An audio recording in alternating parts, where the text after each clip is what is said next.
Hello दोस्तों, कैसे हैं आप सब। स्वागत है आप सभी का आपके अपने यूट्यूब चैनल परिचय टेस्ट पर। दोस्तों, आज के क्लास में हम आपको बताएंगे कि आपके पेपर में साइंस का पेपर किस तरह का आने वाला है, आपका पैटर्न किस अनुसार होगा। इन सारी बातों का आज की इस क्लास में हम लोग डिस्कशन करने वाले हैं। तो दोस्तों, आप लोग स्लाइड में देख रहे होंगे कि आज के सेशन में क्या होने वाला है। तो दोस्तों, आज के सेशन में क्लास 10th साइंस का जो मॉडल पेपर है दोस्तों, उसको हम लोग सॉल्व करने वाले हैं, है ना। तो दोस्तों, चलिए आज की इस सेशन की हम लोग शुरुआत करते हैं। तो शुरुआत करने से पहले अगर आप हमारे इस चैनल पर नए आए हैं तो प्लीज़ इसको सब्सक्राइब कर लीजिए और बगल में स्थित बेल आइकन प्रेस जरूर करिए। इससे क्या होगा, जितनी मैं वीडियो को अपलोड करूँगा सबसे पहले नोटिफिकेशन आपके पास पहुँच जाएगा। ठीक है, तो आइए देख लेते हैं अपने इस क्लास की ओर। इस क्लास में दोस्तों है क्या कि मॉडल पेपर सॉल्व करना है। सॉल्व करने से पहले आपको करना क्या है, जो आपको एग्जाम पेपर दिया जाता है सबसे ऊपर वाले पृष्ठ पर दोस्तों कुछ वहाँ पे आपको निर्देश दिया रहता है ना। उस आपको निर्देश को पहले बात पढ़ना है। पढ़ने के बाद आपको क्या करना है, पेपर को ओपन करना है, 15 मिनट तक उसको रीडिंग करना, अच्छे से देखभाल कर लेना है ना। फिर उसके बाद पेपर को कर देना है, आपको लिखना प्रारंभ करना है। तो आइए देख लेते हैं यहाँ पे दिया क्या है, कुछ निर्देश यहाँ पे दिया गया है। और आप लोग जानते होंगे कि जो समय रहेगा 3 घंटे 15 मिनट का, और पूर्णांक कितने का रहेगा, 70 मिनट का, है ना। कितने रहेगा, 70 रहेगा। ठीक है, अब इसके बाद यहाँ पहला पॉइंट दो मतलब कि दिया रहता है कि 15 मिनट परीक्षार्थियों को प्रश्न पत्र पढ़ने के लिए दिया जाएगा, है ना। और दोस्तों, सबसे इम्पोर्टेंट बात ये है कि जो आपका पेपर रहेगा वो 3 खंडों में बटा रहेगा। सॉरी, कितने खंड में, 2 खंड में। एक खंड आ में, है ना, खंड आ में, और एक खंड बा में। ये ध्यान रखिएगा कि जो आपका पेपर रहेगा वो 3 खंडों में बटा रहेगा। उसके बाद दोस्तों ये ध्यान रखिएगा कि जो आपका प्रत्येक खंड है, जो खंड आ है और जो खंड बा है, उसको भी 3 उपखंडों में का खा गा में बांटा रहेगा। ठीक है, जो कि हम लोग आगे देखने वाले हैं। अब आगे देखिए, आप कह रहा है क्या कि जो आपका जो आंसर रहेगा, देखिए जो आपका खंड आ रहेगा वो बहुविकल्पी प्रश्न रहेगा, और जो आपका खंड बा रहेगा वो लिखने के लिए रहेगा, वर्णनात्मक प्रश्न रहेगा। ठीक है, जो आपको बहुविकल्पी प्रश्न रहेगा दोस्तों, वहाँ पे वो लोग क्या करेंगे, जो एग्जामिनर रहेगा वो क्या करेगा, आपको एक OMR शीट देगा। उसमें क्या करना है आपको कि केवल जो आपको वहाँ पे आंसर लिखना है, ये तो आप नीले पेन का यूज करिए, ये तो ब्लैक पेन का यूज करिए। इसके अलावा अदरवाइज आप एक मतलब कि कोई भी अन्य कलर का प्रयोग आपको वहाँ पे बिल्कुल भी नहीं करना है। ठीक है, अब यहाँ देख लीजिए क्या कि खंड बा क्या रहेगा, मतलब कि वर्णात्मक प्रश्न रहेगा। ठीक है, ये सब हम लोग बात कर चुके हैं। इसके बाद यहाँ पर अब देख लेते हैं हम लोग अपने क्वेश्चन की ओर। क्वेश्चन में कह रहा है क्या कि खंड आ क्या रहेगा, बहुविकल्पी प्रश्न रहेगा, जिसमें प्रत्येक खंड जो है उपखंडों में बट रहेगा। कितने उपखंड में, 3 उपखंड में। तो जिसमें पहला उपखंड दोस्तों क्या है, उपखंड का है ना। तो पहला क्वेश्चन यहाँ कह रहा है क्या कि यदि किसी वस्तु को दर्पण के निकट रखने पर सीधा प्रतिबिंब बने। क्वेश्चन ध्यान सुनिएगा। अगर कोई वस्तु है, दर्पण के निकट रखते हैं तो उसका प्रतिबिंब सीधा बनता है, अगर दूर ले जाकर रखते हैं तो वास्तविक प्रतिबिंब बनता है। तो वो कौन सा दर्पण कहलाता है दोस्तों, ऐसा कौन सा दर्पण होता है, अगर वस्तु को दर्पण के निकट रखेंगे तो सीधा प्रतिबिंब बनता है, अगर दूर कर दिए तो वास्तविक प्रतिबिंब बनेगा, है ना। कितना इंटरेस्टिंग क्वेश्चन। तो दोस्तों, ये कौन सा दर्पण है, ये दर्पण दोस्तों कौन सा है, अवतल दर्पण। ठीक है, ये ध्यान रखिएगा। अगला क्वेश्चन आप कह रहा है क्या कि स्वस्थ नेत्रों का निकट बिंदु क्या होता है। बहुत दोस्तों इंपॉर्टेंट कह सकते हैं और बहुत ज़्यादा इजी क्वेश्चन है ये। कह रहा है क्या स्वस्थ नेत्रों का निकट बिंदु क्या होता है। तो दोस्तों क्या होता है, 25 सेंटीमीटर क्या होता है, बहुत ही किसी भी मतलब स्वस्थ नेत्र का निकट बिंदु ये होता है। इसके बाद अगला क्वेश्चन कह रहा है क्या कि अंतरिक्ष यात्रियों को प्रकाश मतलब जो आकाश होता है, आकाश किस तरह का दिखाई देता है। ऑप्शन दिया है काला, नीला, बैंगनी, हरा, आपको ये बताना है। ठीक है, तो दोस्तों होता क्या है, जो अगर आप अंतरिक्ष में जाएंगे तो अगर आप वहाँ से आकाश को देखते हैं तो आकाश पूरी तरह से आपका क्या है, काला है, क्या है, काला है। ठीक है, लेकिन अगर आप पृथ्वी पर अगर देखेंगे तो होता क्या है कि जो आकाश से नीला दिखाई देता है, क्या दिखाई देता है, नीला दिखाई देता है। ऐसा क्यों हुआ, ऐसा आखिर क्यों हुआ दोस्तों। तो ये होता है दोस्तों प्रकाश के प्रकीर्णन के कारण। किसके कारण, प्रकाश के प्रकीर्णन कारण जो वर्ण विक्षेपण होता है अपने जो पृथ्वी होती है दोस्तों। पृथ्वी क्या होता है, वायुमंडल उपस्थित विभिन्न प्रकार के गैसें हैं, जिसके कारण कहता है प्रकाश विभिन्न तरह से अपवर्तित होता रहता है। उसकी तरंग दैर्घ्य सभी प्रकाश की अलग अलग होती है, जिसके कारण होता है क्या कि आकाश का रंग क्या होता है दोस्तों, अपने पृथ्वी से नीला दिखाई देता है। लेकिन अगर हम लोग अंतरिक्ष से देखेंगे, अंतरिक्ष से देखते हैं, तब इसका कलर क्या होता है, आसमान का आकाश कलर होता है, काला होता है। ठीक है, ये ध्यान रखिएगा। अगला क्वेश्चन यहाँ कह रहा है दोस्तों, यहाँ कह रहा है क्या कि एम्पियर सेकंड किसका मात्रक होता है। आपको क्या बताना है कि जो एम्पियर सेकंड होता है ये किसका मात्रक होता है, आपको ये बताना है ना। कितना इंपॉर्टेंट क्वेश्चन। तो दोस्तों ये होता है किसका, ये होता है विद्युत आवेश का, है ना। तो इसके लिए दोस्तों एक फार्मूला होता है, क्या होता है, क्यू बराबर होता है क्या, आई टी। क्या होता है, क्यू बराबर आई टी फार्मूला होता है। क्यू मतलब विद्युत आवेश, आई मतलब विद्युत धारा और टी मतलब दोस्तों समय। तो विद्युत धारा का मात्रक एम्पियर, ठीक है, एम्पियर, और इसके बाद समय का मात्रक दोस्तों क्या, सेकंड। तो एम्पियर सेकंड किसका मात्रक हुआ, विद्युत आवेश का ही तो मात्रक हुआ, क्योंकि क्यू बराबर होता है आई टी होता है, ठीक है। तो इसका मतलब आपका सी नंबर आंसर सही हो जाएगा। अब अगला क्वेश्चन देखते हैं। अगला क्वेश्चन कह रहा है क्या कि 1 माइक्रो ओम का मान कितना होता है। जो 1 माइक्रो ओम होता है दोस्तों, इसका मान क्या होता है, तो यहाँ पे देख लीजिए 1 माइक्रो ओम बराबर होता है 10 की पावर -6 ओम होता है। क्या होता है, 10 की पावर -6 ओम होता है, किसके बराबर, 1 माइक्रो ओम के बराबर होता है। और जैसे अन्य मात्रक यहाँ पर हम बात कर लें, 1 मिली ओम, क्या दोस्तों 1 मिली ओम बराबर होता है क्या, 10 की पावर -3 ओम होता है। और बात करें हम लोग क्या, और 1 मेगा ओम, क्या दोस्तों मेगा ओम, 1 मेगा ओम बराबर होता है क्या, 10 की पावर कितना, 10 की पावर 6 ओम, ठीक है। यहाँ ध्यान दीजिएगा, यहाँ माइक्रो ओम है, जिसका मतलब होता है 10 की पावर -6 ओम होता है। लेकिन अगर हम मेगा ओम पूछ लिया तो मेगा ओम का मान क्या होगा दोस्तों, इसका मान होगा 10 की पावर 6। ये प्लस में रहेगा, ये क्या रहेगा, माइनस में रहेगा, ठीक है। अगला क्वेश्चन यहाँ कह रहा है क्या कि 220 वोल्ट, क्या बोल रहा है, आप ध्यान दीजिए। यहाँ कह रहा है क्या कि 220 वोल्ट और 100 वाट के विद्युत बल्ब का जो तंतु होता है, फिलामेंट होता है, उसका प्रतिरोध कितना होगा। आपको यहाँ पे आर ज्ञात करना है, प्रतिरोध बताना है ना। तो यहाँ देख लीजिए, यहाँ पे क्या लिखा है 220 वोल्ट, यानी आपको जो विभवांतर दिया है वी दिया है, कितना दिया है 220 वोल्ट दिया है। और दोस्तों यहाँ पे क्या लिखा है 100 वाट। वाट किसका मात्रक होता है, वाट होता है विद्युत सामर्थ्य का, और विद्युत सामर्थ्य को दर्शाते हैं पी से। यहाँ पी इक्वल टू कितना हो जाएगा, 100 वाट। कितना आ गया, आगे ना। अब हमको क्या क्या यहाँ पे ज्ञात करना है, प्रतिरोध। क्या ज्ञात करना है, प्रतिरोध ज्ञात करना है। दोस्तों इसके लिए फार्मूला क्या बनता है, फार्मूला बनता है क्या कि R बराबर वी स्क्वायर अपान क्या, वी स्क्वायर अपान पी। दूसरे का फार्मूला बन गया। अब क्या करना है कि जो यहाँ पे वी मान कितना है 220 है ना, इसी 220 मान क्या कर दीजिए, आप यहाँ पर रख दीजिए, और जो पी का मान है कहाँ पर देना है, आपको नीचे रख देना है। तो आइए देख लेते हैं यहाँ पे। तो यहाँ फार्मूला क्या बन रहा था, वी स्क्वायर अपान पी बन रहा था, आर बराबर, है ना, ये फार्मूला बन रहा था। तो आइए रख देते हैं। वी का मान कितना है, 220 स्क्वायर है, इसका मतलब 2 बार गुणा करना पड़ेगा, तो 2 बार गुणा कर दिए। और अपान कितना रहेगा, पी का मान कितना है, यहाँ पे 100 है, तो कट कर दिए, जीरो जीरो कट गया, यहाँ से जीरो से यहाँ जीरो कट गया। अब 22 × 22 बचा, है ना। तो इसका मतलब इसका हम 2 बार मल्टीप्लाई करेंगे तो कितना आएगा, 484। कितना आता है, 484 ओम। इसका मतलब कि क्या आ गया, इसका आपका आंसर आ गया है। तो यहाँ पे 484 ओम कहाँ पे, बी नंबर आपका आंसर क्या हो जाएगा दोस्तों, करेक्ट हो जाएगा, ठीक है।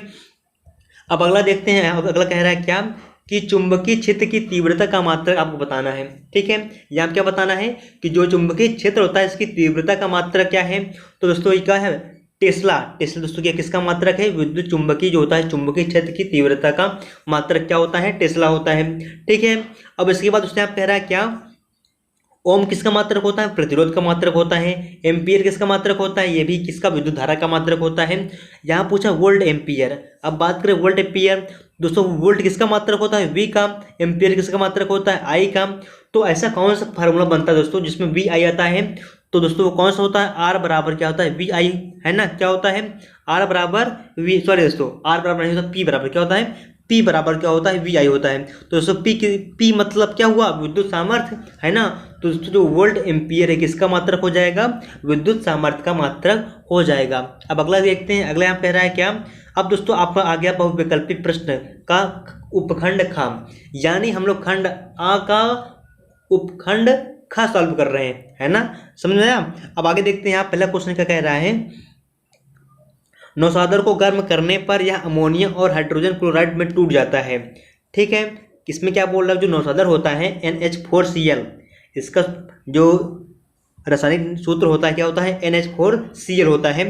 तो कह रहा है कि जब इसको गर्म करते हैं तो ये अमोनिया और हाइड्रोजन क्लोराइड HCl में टूट जाता है, और जब इसको ठंडा किया जाता है तो दोनों के संयोग से क्या बन जाता है, नौसादर बन जाता है। मतलब क्या हुआ, अगर नौसादर को आप गर्म किए तो क्या हुआ, अमोनिया और हाइड्रोजन क्लोराइड में टूट गया। उसके बाद इसको ठंडा करते हैं, किसको, अमोनिया प्लस हाइड्रोजन क्लोराइड को, तो फिर से क्या कर देता है, नौसादर बना देता है। तो आपको ये बताना कि कौन सी अभिक्रिया कहलाती है, ठीक है, ये कौन सी अभिक्रिया कहलाती है, आपको यहाँ पे ये बताना है। ठीक है, तो दोस्तों यहाँ पे आपको ऑप्शन क्या दिया है, उसमें वियोजन आयोजन दिया है, सॉरी यहाँ पे दोस्तों वियोजन होना चाहिए, हम मिसप्रिंट हो गया है। इसके बाद क्या बोला है, विस्थापन बोला है, और यहाँ पर कह रहा है क्या कि उसमें अपघटन, और जो आपका चौथा ऑप्शन दोस्तों क्या है, अपघटन है। तो दोस्तों इसमें है क्या कि जब हम क्या करें, किसी पदार्थ को गर्म करके दो या दो से अधिक पदार्थों में टूटते हैं, तो वहाँ पे पदार्थ टूट रहा है, किसके माध्यम से टूट रहा है, ऊष्मा ताप के द्वारा। यहाँ पर दोस्तों आपका आंसर हो जाएगा ए नंबर, आपका आंसर करेक्ट हो जाएगा। उसमें वियोजन के द्वारा क्या हुआ, ये रिएक्शन कराया जा रहा है। ठीक है, अब अगला क्वेश्चन देख लेते हैं। अगला क्वेश्चन क्या है उसको हम लोग समझ लेते हैं। अगला हम कह रहे हैं दोस्तों क्या कि H2S का विलयन का आप क्या बताना है, pH मान बताना है। क्या बताना है, pH मान बताना है। तो दोस्तों होता क्या है कि आपके जो H2S है, H2S दोस्तों होता क्या, ये क्या है, अम्ल है। क्या है, अम्ल है, जिसमें दोस्तों आपको हाइड्रोजन, अधिकांश जिसमें दोस्तों हाइड्रोजन होते हैं वो अम्ल होते हैं। जिसमें OH होता है, OH हाइड्रोक्साइड, वो क्या होता है, क्षार होता है। तो H2S है, इसका मतलब दोस्तों क्या हुआ, अम्ल हुआ। और अम्लों का दोस्तों जो pH मान होता है, जैसे ये क्या है, pH स्केल है। ठीक है, यहाँ पे क्या रहेगा, 7 रहेगा, और यहाँ पे 0, यहाँ पे क्या रहेगा, 14 रहेगा। ठीक है, इतना रहता है। अगर हम 7 के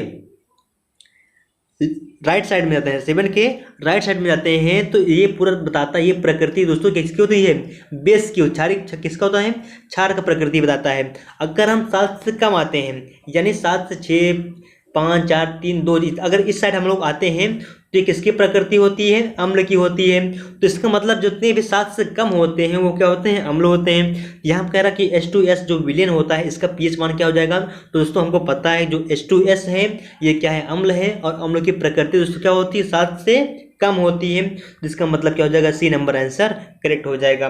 ठीक है, अब अगला क्वेश्चन देखते हैं। अगला क्वेश्चन कह रहा है कि एसिटिक क्या है, एसिटिक एसिड में जो क्रियात्मक समूह लगा होता है दोस्तों, आपको यहाँ पे ये बताना है।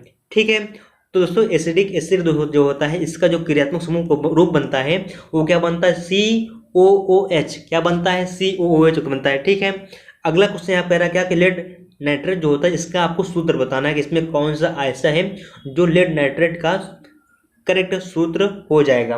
ठीक है, तो उससे यहाँ है कि जो PbNO3 का होल ट्वाइस है, यानी आपको जो यहाँ बी नंबर दिख रहा है ना, ये PbNO3 का होल ट्वाइस है, ये दोस्तों क्या है, लेड नाइट्रेट का सूत्र है। बाकी जितने भी आपको दिख रहे हैं इसके अलावा ये भी लेड नाइट्रेट के रूप में ही आपको दिख रहा होगा, लेकिन ये लेड नाइट्रेट का रूप नहीं है, केवल कौन सा है, PbNO3 का होल ट्वाइस आपका क्या हो जाएगा, करेक्ट आंसर हो जाएगा। इसी को क्या बोलेंगे, इसी को बोलते हैं लेड नाइट्रेट। ठीक है, अब अगला क्वेश्चन देखते हैं। अगला क्वेश्चन कह रहा है क्या, उसको हम लोग समझ लेते हैं। ठीक है, अगला क्वेश्चन यहाँ पे है क्या कि विलियन में कह रहा है कि 1 बिलियन है। क्या है, 1 बिलियन है, और इसमें जो हाइड्रोक्साइड आयन का जो सांद्रण हमको दिया है 10⁻⁻12 दिया है, मोल प्रति लीटर दिया है। अब क्या करना है, आपको यहाँ पे pH मान ज्ञात करना है। क्या करना है, pH मान ज्ञात करना है। तो दोस्तों यहाँ थोड़ा आप माइंड लगाना पड़ेगा, कितना सिंपल क्वेश्चन है, लेकिन है जब बहुत इंपॉर्टेंट क्वेश्चन है। ठीक है, यहाँ पे देख लीजिए, हमको यहाँ पे जो OH का मान दिया है, हाइड्रोक्साइड आयन, इसका मान दिया है 1 × 10⁻12 दिया है, इतना दिया है। और दोस्तों हमको पता है कि hydrogen ion into hydroxide ion का जो मल्टीपल होता है, ये क्या होता है, 10 के पावर कितना होता है, -14 होता है, ये होता है। जिसमें से हमको OH का मान पता है। अगर हम यहाँ पर OH का मान इतना हम रख देंगे, क्या करें, यहाँ पे इतना हम रख देंगे, तो ये इस साइड में क्या है, गुणे में है। अगर हम बराबर के उस ओर ले जाएंगे तो ये क्या हो जाएगा, इक्वल हो जाएगा। क्या हो जाएगा, ये डिवाइड में जाएगा। कैसे हो जाएगा, यहाँ पे हो जाएगा क्या, हाइड्रोजन आयन बराबर हो जाएगा 10 की पावर -14 अपान क्या आ जाएगा, 10 की पावर -12, इतना है। अब दोस्तों इनवर्स से ऊपर जाए तो प्लस में हो जाएगा, है ना। तो 10 की पावर -40 में क्या करेंगे, 10 की पावर +12 घटाएंगे तो कितना आएगा, तो हाइड्रोजन आयन सांद्रण आएगा, ये कितना आ जाएगा, 10 की पावर -2, इतना है। तो दोस्तों होता क्या है, अगर हमको यहाँ pH निकालना है तो इसके लिए एक फार्मूला बनता है दोस्तों। फार्मूला क्या बनता है कि हाइड्रोजन आयन सांद्रण बराबर दोस्तों क्या होता है, बराबर क्या हो जाएगा, 10 की पावर -pH। दोस्तों क्या है, फार्मूला है ना, जिसमें हम लोग क्या किए थे कि जो हाइड्रोजन आयन सांद्रण है इसका मान हम लोग निकाल दे 10 की पावर माइनस कितना निकाले थे, -2 निकाले थे, है ना। उसके बाद यहाँ पे क्या लिखा, 10 की पावर -pH लिखा है। तो यहाँ पे 10 से 10 कट गया, और यहाँ पे क्या बचा, pH बराबर -2 बचा। क्या बच रहा है, -pH बराबर क्या बच रहा था, यहाँ पे -2 बच रहा था। तो माइनस से माइनस कट गया, pH का मान कितना है दोस्तों, कितना आया, 2 आया। इसका मतलब इसका करेक्ट आंसर क्या हो जाएगा, ए नंबर करेक्ट हो जाएगा। अगला दोस्तों आप कह रहा है क्या कि अमलगम होते हैं, यानी आपको बताना है जो अमलगम होते हैं ये क्या होते हैं। तो दोस्तों अमलगम क्या होता है, एक मिश्र धातु, क्या है, एक मिश्र धातु होता है। और दोस्तों अमलगम की खासियत ये होती है कि अमलगम, पहली बात ये मिश्र धातु है। और अमलगम बनता कैसे है, तो इसमें होता क्या दोस्तों कि एक मरकरी, नाम सुना होगा आपने, मरकरी है तो जिसको बोलते हैं पारा, जिसका सिंबल क्या होता है, Hg होता है ना। तो यहाँ होता क्या है कि अगर कोई भी अगर मिश्र धातु बना रहे हैं तो उसमें अगर मरकरी शामिल है तो उसी का जो नाम बदल दिया गया है उसका नाम क्या कर दिया गया है, यहाँ पे अमलगम कर देते हैं। है तो मिश्र धातु ही, लेकिन अमलगम होता क्या है कि मरकरी का होना बहुत ज़्यादा आवश्यक है ना। उसमें मरकरी रहेगा प्लस अन्य जो एलिमेंट्स हैं, एलिमेंट मतलब जो धातुएं हैं, क्योंकि मिश्र धातु होता क्या है, धातुओं के मिला मतलब एक धातु और एक अन्य धातु मिलकर क्या बनाती है, मिश्र धातु बनाती है। तो यहाँ पे है क्या कि जो मरकरी होता है, मरकरी प्लस क्या कर दे, एक अन्य मिला देते हैं उसको, तो जो एलिमेंट है उसको क्या बन जाता है, अमलगम हैं। अब दोस्तों हम बात कर लेते हैं जो उपखंड गा है, इसके बारे में हम लोग बात कर लेते हैं। तो यहाँ पहला क्वेश्चन उपखंड गा का है कि अनाक्षी शोषण में क्या बनता है ना। क्या बताना है आपको, जो अनाक्षी शोषण होता है इसमें किस चीज़ का निर्माण होता है। तो इससे आप जो बनता है उसको क्या बोलते हैं, एथिल एल्कोहल। क्या बनता है, एथिल एल्कोहल का निर्माण होता है किसमें, अनाक्षी शोषण में बनता है। ठीक है, अब अगला क्वेश्चन यहाँ दिया है, अगला क्वेश्चन कह रहा है क्या कि पराग नलिका जो है, पराग नलिकाओं की अंडाणु की तरफ वृद्धि किसके द्वारा होती है। जो यहाँ पर अगर आप बात करें, जो पुष्प में होता है, जो पौधे में उसको निषेचन किया जाता है, उसमें जो पराग नलिका होती है, पराग नलिका में जो अंडाणु होता है, अंडाणु तरफ वृद्धि किस तरह से यहाँ पे करता है, किसके कारण करता है ना, आपको ये बताना है। तो दोस्तों है क्या इसमें कि जो यहाँ पे जो रसायन होते हैं बहुत, जो यहाँ पे आप पौधों में रसायन डालते हैं, तो रसायन कारण होता क्या है, जो पराग नलिका होती है इसमें अंडाणु क्या होते हैं उसकी तरफ वृद्धि करने लगते हैं, किसकी तरफ, पराग नलिका की अंडाणु की तरफ वृद्धि करने के कारण इसमें होता है। तो आपको ये बताना है कि किसके कारण जो अंडाणु हम वृद्धि करते हैं, तो इससे क्या विभिन्न प्रकार के रसायनों के कारण। इसका मतलब यहाँ पे ये हुआ कि रसायनानुवर्तन के कारण क्या होता है, जो अंडाणु होता है पराग नलिकाओं की तरफ क्या होता है, वृद्धि करने लगता है। ठीक है, अगला आप क्वेश्चन कह रहा है क्या कि एक आहार श्रृंखला में तीसरे पोषी स्तर पर हमेशा कौन रहता है। दोस्तों अगर आप साइंस पढ़ते होंगे क्लास 10th की, जिसके अगर आप देखते होंगे जब फिजिक्स खत्म होता है तो उसके बाद में कुछ पर्यावरण संबंधित आपको एक आध दो चैप्टर और दिया है, तो क्वेश्चन दोस्तों वो वाला यहीं से आया है। यहाँ कह रहा है कि एक आहार श्रृंखला में तीसरे पोषी स्तर पर कौन हमेशा रहता है। दोस्तों हमेशा कौन रहता है, मांसाहारी जो प्राणी होते हैं उसको तीसरे स्तर पर रखा गया। अगर आप खाद्य श्रृंखला को देखेंगे दोस्तों, तो उसमें क्या होता है कि जब एक क्या यहाँ पे प्रथम पोषी, द्वितीय पोषी और तृतीय पोषी बात करते चले जाएंगे, तो प्रथम और द्वितीय में होता है दोस्तों, वहाँ पे आपको शाकाहारी मिलेगा। लेकिन जैसे आप तृतीय में आएंगे तो वहाँ पे आपको क्या मिल जाएगा, मांसाहारी क्या मिल जाएगा, वहाँ पे मांसाहारी प्राणी क्या मिल जाएगा। ठीक है, अब अगला हम क्वेश्चन कह रहा है क्या कि महासागरों से हम कौन से ऊर्जा का स्रोत प्राप्त कर सकते हैं। आपको यहाँ क्या बताना है दोस्तों कि जो महासागर से हम किस तरह की ऊर्जा प्राप्त कर सकते हैं। पहला ऑप्शन दोस्तों क्या, ज्वारीय ऊर्जा, सेकंड कह रहा है तरंग ऊर्जा, और जो आपका तीसरा ऑप्शन दोस्तों कह रहा है क्या कि महासागर तापीय ऊर्जा। तो होता क्या दोस्तों, जो महासागर होता है, महासागर से हम तीनों ऊर्जाओं यानी ज्वारीय ऊर्जा, तरंग ऊर्जा और महासागर तापीय ऊर्जा, इन तीनों ऊर्जाओं को प्राप्त कर सकते हैं। तो इसका मतलब जो आपका डी नंबर है इनमें सभी आपका क्या जाएगा, सही हो जाएगा। ठीक है, अब बढ़ते हैं अगले क्वेश्चन की ओर। अगला क्वेश्चन कह रहा है क्या कि जल में घुलनशील कौन होता है। आपको यहाँ पे बताना है कि ऐसा कौन सी विटामिन है जो जल में क्या होती है, घुलनशील होती है। तो होता क्या दोस्तों, जैसे आपको एक ट्रिक बताते हैं, यहाँ पर देख लीजिए बी और सी। दोस्तों बी और सी क्या होते हैं कि ये जल में घुलनशील विटामिन है, बी और सी। तो यहाँ पे आपको ऑप्शन क्या दिया है, डी दिया है। और दोस्तों जो एक वसा होता है, एक वसा में घुलनशील विटामिन होती है, उसमें कौन सा होता है, के होता है। ठीक है, ई होता है, डी होता है और ए। मतलब यहाँ पे ये हुआ कि के, ई, विटामिन के, vitamin E, vitamin D, vitamin A, ये सब दोस्तों क्या होते हैं, वसा में घुलनशील विटामिन होते हैं। अब अगला क्वेश्चन आप कह रहा है क्या कि निम्नलिखित में से कौन टेस्टोस्टेरोन हार्मोन्स का कार्य नहीं है। आपको यहाँ पे ये बताना है कि ऐसा कौन सा कार्य है जो क्या करता है, टेस्टोस्टेरोन हार्मोन्स का बिल्कुल नहीं होता है। तो पहला कह रहा है क्या कि लड़कों में यौनावस्था को लक्षणों को का नियंत्रण करता है, ये सही है, ये टेस्टोस्टेरोन का दोस्तों कार्य है। सेकंड कह रहा है कि शुक्राणुओं के उत्पादन का नियंत्रण करता है, ये भी सही है। और तीसरा दोस्तों कह रहा है हड्डियों और पेशियों का विकास करता है, ये भी सही है। तो इसका मतलब दोस्तों जो आपका क्या है, डी नंबर ऐसे दोस्तों क्या हो जाएगा, सही हो जाएगा। मतलब जो टेस्टोस्टेरोन होता है दोस्तों, ये क्या कर देता है, शरीर की वृद्धि के लिए उपापचय का नियमन नहीं करता है। तो दोस्तों ये क्या, जो शरीर की वृद्धि के लिए उपापचय का नियमन जो है ये टेस्टोस्टेरोन हार्मोन्स का कार्य नहीं है। इसका मतलब आपका जो डी नंबर आंसर क्या हो जाएगा, सही हो जाएगा। अब अगला क्वेश्चन हम अगर देखते हैं हम लोग, अगला कह रहा है दोस्तों क्या कि डार्विन के अनुसार नई प्रजातियों की जो उत्पत्ति होती है वो किस तरह के कारण से होती है। आपको बताना है कि जो डार्विन है, डार्विन का जो नई प्रजातियों की उत्पत्ति है वो किसके कारण ऐसी हो गई है ना। तो यहाँ देखिए जो क्या है, उत्परिवर्तन के कारण जो पत्तियाँ हुई, प्रजातियों की जो उत्पत्ति हुई है क्या हुई, उत्पत्ति होती है। ठीक, नई प्रजाति क्या होती है, उत्पत्ति होती है। यहाँ दोस्तों क्या हो जाएगा, उत्पत्ति क्या हो जाएगा, यहाँ पे उत्पत्ति मिसप्रिंट हो गया। ठीक है, अब अगला यहाँ पे आपका क्या हो जाएगा, बी नंबर आंसर सही हो जाएगा। अब जो हम लोग दूसरे हम बात कर लेते हैं कि जो आपका खंड बा है, वर्णनात्मक प्रश्न है, उसकी हम लोग बात कर लेते हैं कि जो इसमें किस तरह के प्रश्न पूछे जाएंगे। दोस्तों हम लोग खंड आ को हल कर लिए हैं और जो आपका खंड आ था उसमें 3 जो उपखंड थे उसको भी हम लोग सॉल्व कर चुके हैं। अब बात कर लेते हैं हम लोग खंड बा की, और खंड बा में भी दोस्तों क्या रहेगा कि 3 उपखंड बटे रहेंगे, फिजिक्स, केमिस्ट्री, मैथ, है ना। फिजिक्स के लिए अलग उपखंड, मैथ सॉरी क्या है, फिजिक्स और केमिस्ट्री और क्या दोस्तों बायोलॉजी होता है ना, तो फिजिक्स के लिए अलग होता है और केमिस्ट्री के लिए अलग और बायोलॉजी के लिए अलग उपखंड को बनाया गया है। तो पहले दोस्तों क्या जो उपखंड का है इसमें आपका फिजिक्स क्या रहता है, फिजिक्स रहेगा, फिर केमिस्ट्री आएगा, फिर क्या आएगा, बायोलॉजी आएगा। तो पहले क्वेश्चन यह कह रहा है कि यह कैसे ज्ञात होता है कि धारावाहिक तार चुंबकीय क्षेत्र उत्पन्न करता है। ठीक है, यह पहला क्वेश्चन हो जाएगा। सेकंड क्वेश्चन यह कह रहा है कि हीरा क्यों चमकता है, आपको इसका रीजन लिख देना है। ठीक है, अब अगला क्वेश्चन देखते हैं। अगला हमको कह रहा है क्या कि प्रतिरोध का मात्रक क्या होता है, आपको ये बताना है कि प्रतिरोध का मात्रक क्या होता है। इसके बाद आप कह रहा है कि एल लंबाई तथा ए मोटाई के तार का प्रतिरोध कितना है, 10 ओम है। किसी पदार्थ के एक अन्य तार का प्रतिरोध जिसकी लंबाई हमको यहाँ दिया है क्या, इसमें हमको लंबाई दिया है L/3 और मोटाई कितनी दिया है, 3 ओम दिया है। कितने दिया है, 3A दिया है।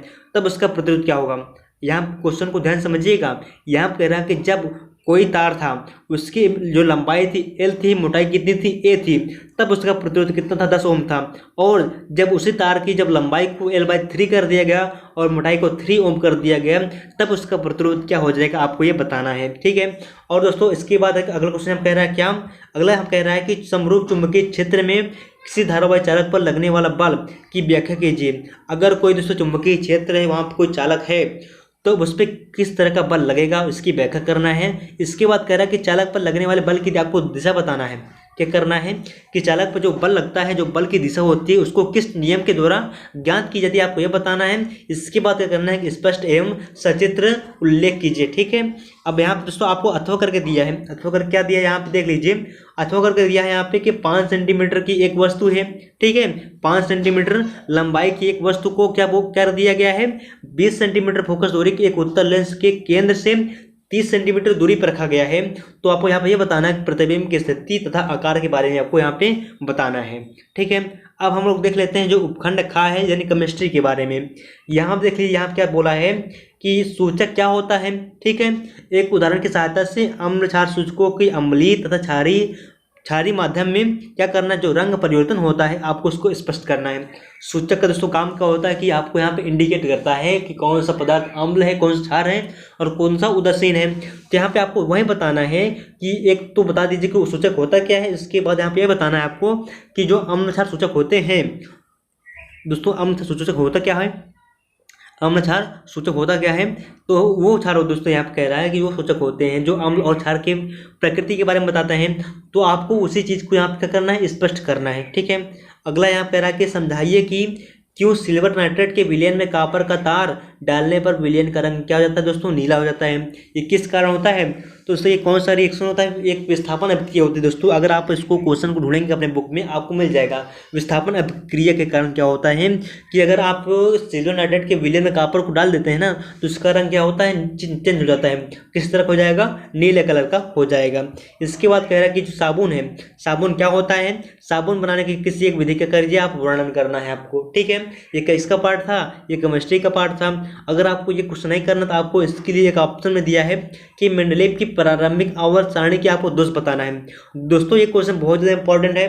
क्यों इंपॉर्टेंट है, क्योंकि अगर आप जो प्रीवियस ईयर के पेपर को देखेंगे वहाँ पे, तो आपको इस टाइप क्वेश्चन अधिकांश आपको देखने को मिल जाएगा। किससे रिलेटेड है, मेंडलीव की आवर्त सारणी से रिलेटेड मिल जाएगा आपको क्वेश्चन। ठीक है, अब यहाँ पर दोस्तों क्वेश्चन क्या कह रहा है, क्वेश्चन कह रहा था कि मेंडलीव की प्रारंभिक आवर्त सारणी को दोष बताना है और इसका निवारण क्या, इसका जो निवारण हुआ है मेंडलीव की संशोधित आवर्त सारणी में किस प्रकार से किया गया था, इसका निवारण आपको ये भी इसका बताना है। ठीक है, अब अगला क्वेश्चन देखते हैं। अगला क्वेश्चन हम कह रहा है जो उपखंड का की बात कर लेते हैं। इसमें अब क्या रहेगा, बायोलॉजी रहेगा। ठीक है, कह रहा है कि जो पोषण क्या होता है और पोषण की आवश्यकता क्यों बढ़ती है, पोषण आखिर होता क्या है और इसकी आवश्यकता क्यों हुई है, आपको ये बताना है। इसके बाद कह रहा है कि हमें वन एवं वन्य जीवन का संरक्षण क्यों करना चाहिए, हमें वन और जो वन्य जीव वहाँ पर उपस्थित हैं उनका बचाव क्यों करना चाहिए, आपको ये बताना है।